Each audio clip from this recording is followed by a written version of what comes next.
The climate issue clearly is something which provides a framing for the transport challenges of this century. I mean, you may not be aware, but as the World Health Organization just said this March, air pollution is linked to about 7 million deaths per year. That means 1 in 8 deaths on this planet is happening due to air pollution, which of course is related to transport. That means it matches more or less the deaths related to cancer. But we just ignore that. Currently we are on track, business as usual, with the RCP 8.5 scenario. We are on track for a global warming of about 8 degrees.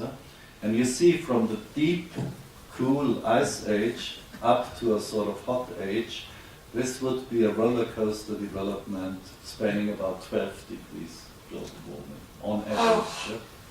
And this would be the end of the modern world. I think almost no politician is really aware of this.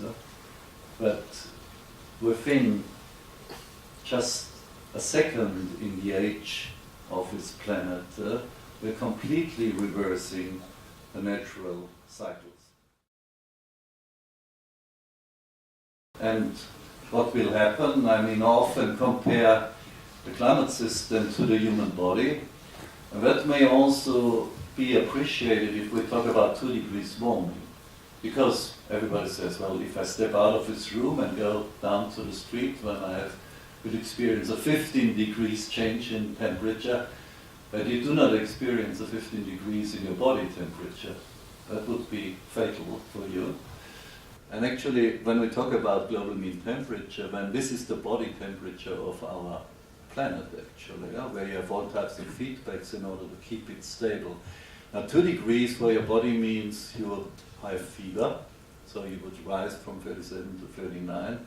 5 degrees warming, you would be dead. And you can compare this. How would you be killed? Well, some of your vital organs would collapse, like the kidneys, finally the heart. And this is precisely what we mean with the tipping elements in the Earth system. These are the defining organs of the planet, like the Indian summer monsoon, the big ecosystems like the Amazon rainforest, the Gulf Stream, the big ice sheets, and also the jet stream, which is organizing our weather on the northern hemisphere.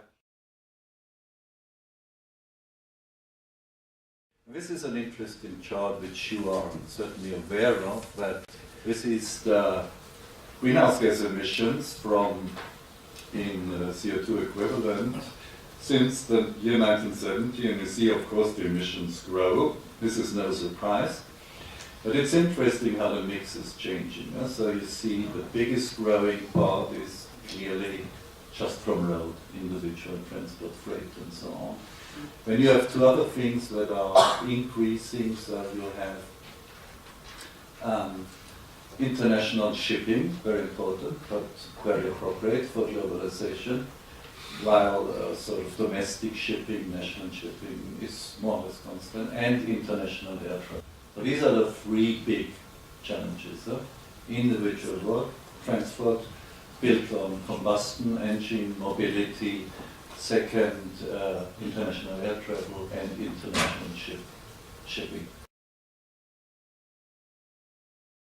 If we want to decarbonize the various sectors, the non-transport sectors, you see them the broken line, while the transport sector is the solid line, and you see that it's much easier to achieve a lot of reductions in the non-transport sectors, again no surprise, in particular production of power here, while the transport sector clearly lags behind by 2 decades under the usual scenarios. That's the big challenge. So if you like, in the terms of systems theory, the transport sector is a stiff sector, and it is very hard to steer it. Good news, though, is that, and this is a robust result from various integrated assessment models, that there is a lot of potential to reduce. So by the year 2060 around, we can achieve 90% reduction in the transport sector. Different models are differently optimistic here. By the way, you see here reductions more than 100%. You can scratch your head and ask, how is that possible?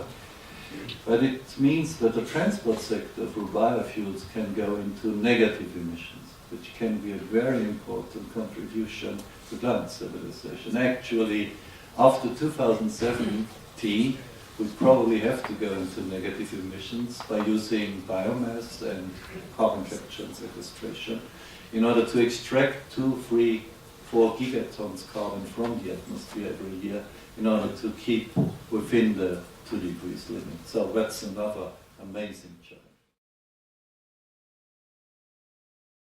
You know, when we talk about climate change, we talk about emissions, we talk about new technologies, we talk about behavioral change.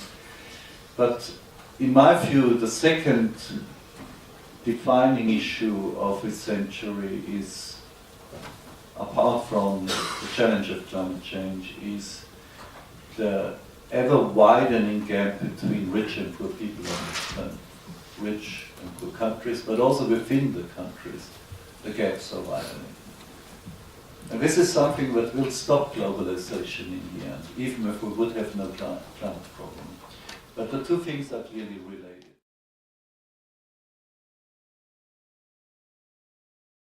First of all, you may have seen this ad.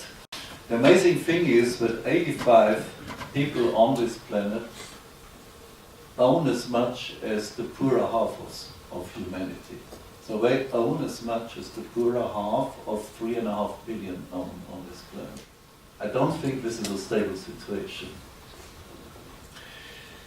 So it's absolutely clear that if we talk about decarbonization, smart transport, all these things, it cannot be those 3.5 poorer people on this planet. The transformation has to start from the top of the income distribution and the wealth distribution. Well, the alternative clearly is that the rich, whether it's transport, whether it's power generation, whether it's all type of waste recycling, of course the rich have to take the lead, whether they are rich within a country or whether they are from a rich country. But the alternative scenario would look like this, that in an intermediate step, the world population would become more compact in fortune mobility space, and finally this would happen. But those who are rich have the least emissions coming from transport. They still have high mobility, but the poor are allowed to emit more emissions in order to secure a certain modest amount of mobility. So that would be the alternative paradigm in contradistinction to the conventional paradigm which will just blow up this planet. Thanks a lot.